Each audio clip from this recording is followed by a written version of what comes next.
የትግራይ ህዝብና ህወሓት የሚባል ነገር የለም። ይኸውላችሁ ባለፈው ጦርነት የትግራይ ህዝብ ህወሓት የትግራይ ህዝብ ነው፣ የትግራይ ህዝብ ህወሓት ነው ምናምን እየተባለ ህዝባዊ ጦርነት ነው ምንድነው ምናምን እየተባለ የትግራይ ህዝብ እንደ ብሔር ለበል ተደርጎ እንዲመታ ምክንያት ሆኗል። ባሁኑ ሳይሆን ትንሽ ቆይቷል። የትግራይ ህዝብ ቀንደኛ ጠላት ህወሓት የሚባለው ፓርቲ ነው። ትላንትና እቺ ህወሓት ጽሕፈት ቤት ኃላፊ የሆነች ሴትዮ ምን ስትል ሰማዋት? እያንዳንዱ ወሬዋ ላይ የህወሓትና የትግራይ ህዝብ ሉዓላዊነት ለማክበር የትግራይ ህዝብና የህወሓት ሉዓላዊነት ለማክበር አንድ ላይ ነው የምትጠራው።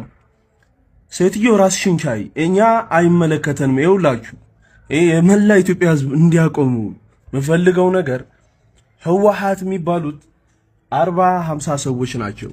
አሁን ምንም ነገር ቢፈጠር ጦርነት የሚፈጠር የሚፈጠረው ነገር ከነዛ 40-50 ሰዎች ጋር ነው እንጂ ከትግራይ ህዝብ ጋር ምንም ግንኙነት የለውም።